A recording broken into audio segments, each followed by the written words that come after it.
Okay, we're going to move on to a type of statistical test called a t-test. And just to serve as a little bit of a review, if you look in your book on page 228, it talks about the confidence interval around a single mean. It says the mean age in the sample is 56.6 years and gives a confidence interval between 54.7 and 58.5 with a median age of 60 years.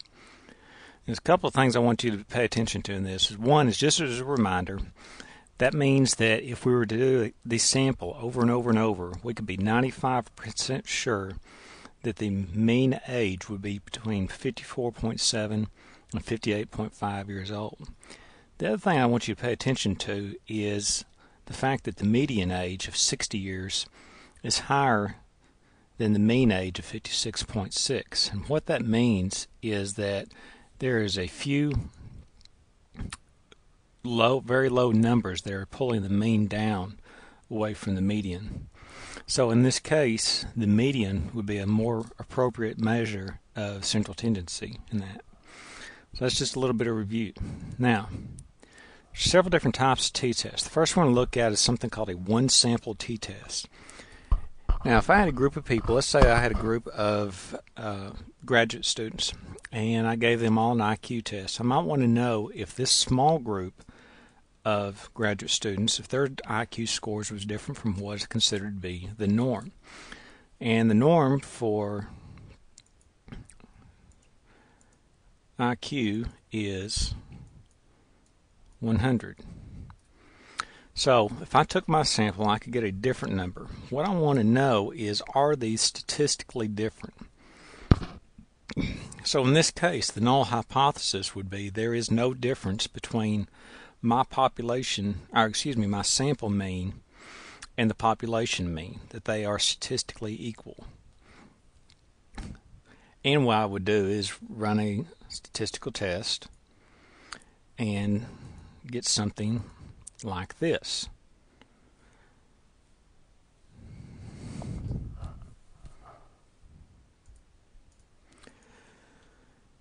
You get this right here. The difference was large enough to be statistically different. And there's three things that will show up: a t-score, this thing called a DF, which stands for degrees of freedom. You don't really need to worry about what that is right now. And this p-score. If you remember, what we're looking for is anything with a p-score of less than 0.05. So in this case, this t-test indicates to us that the difference between our sample and what we told the population mean to be is different. And if we knew, for example, what our sample mean was, let's say it was 115, then that would mean that our sample of graduate students has a significantly higher IQ score than the entire population. This degree of freedom, basically this is a statistical tool, and what it tells you is about how many people are in the sample. And the way you figure that out is you add 1 back to the degrees of freedom. So in this sample, we would have had 1,233 graduate students in our group. This idea of degrees of freedom is really, really complicated, so I'm not going to make you worry about that right now. It's just something that you can use to figure out how many people were in your sample.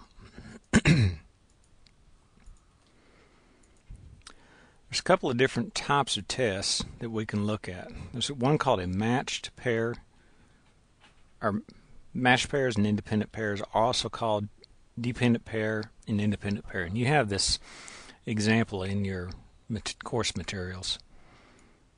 Let me blow this up just a little bit. So, for example, if a researcher is interested in student choice in regard to how this impacts achievement, let's say he has one class, boys and girls, is given a pre-test and a post-test. And in between these two tests, he allows them to make choices. That's his treatment. He wants to know if they improve. So he has one group that he gave two tests to, a pre-test and a post-test. So in that case, that's a situation where we would have a dependent pair or a matched pair test. And there's lots of different words for this. The most common one are matched pairs or dependent pairs.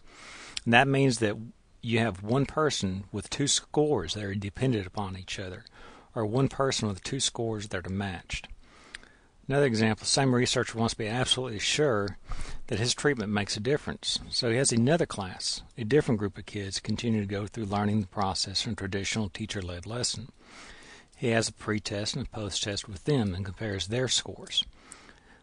In that situation, that's still a dependent pair because that's a different group of people with a pre-test and a post-test. The third situation here is if we want to know if the experimental group post-test scores and the control group post-test scores are different, then in that case we use an independent t-test, and that's a situation where we have two different groups but we're comparing one set of scores. So we're comparing the experimental group and the control group on the same set of scores, the post-test set of scores. As I said, paired tests, dependent samples, matched within samples, those are all the same words. This all means the same thing. And what that means is that you have one group with two sets of scores. The independent sample or between samples are usually the only way you'll see the other.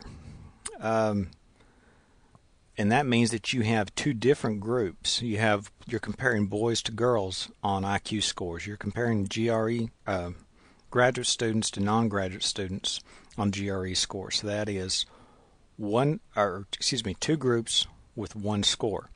This one, the paired groups, is one group, two scores. The other type, sometimes you'll hear this, matched samples. Sometimes people use these words interchangeably. Really what a matched sample means is that you have, for example, a spouse or a set of spouses. You have the male and the female matched up, and you're comparing their perceptions of how much they enjoy being married. But it's important to have them matched together, and you want to know if the male and female of any set of spouses perceive one score differently. So that's a little bit different kind of one, but you have to look pretty closely at what you're reading. T-test can only be used to compare two groups. You can do several comparisons between these two groups. For example, if we want to compare men and women on personality, social skills, aptitude, that kind of thing, yes, you can take those two groups and compare lots of different scores because they are all separate t-tests. As I said, the degrees of freedom will tell you how many people were present. This works with both groups, but you have to add one to both groups. If you look at excerpt 10.8 in your book, and this is on page 236, it will,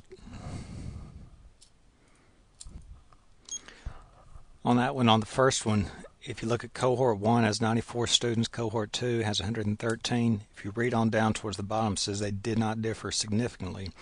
T, parentheses 205, that 205 is the degree of freedoms. So if you take one away from the 94, one away from the 113, and add them together, you get 205. T-test can also be one-tailed or two-tailed, and we discussed this previously in one of the other videos, but basically that means how sure you are. Are you looking for a difference between two groups, which is two-tailed, or are you saying that one group is higher than the other, which is one-tailed? So for example, if you weren't sure whether men or women were higher or lower, that would be two-tailed. But if you went on a limb and said, I think the men's IQ scores are greater than women's, then that would be a one-tailed test.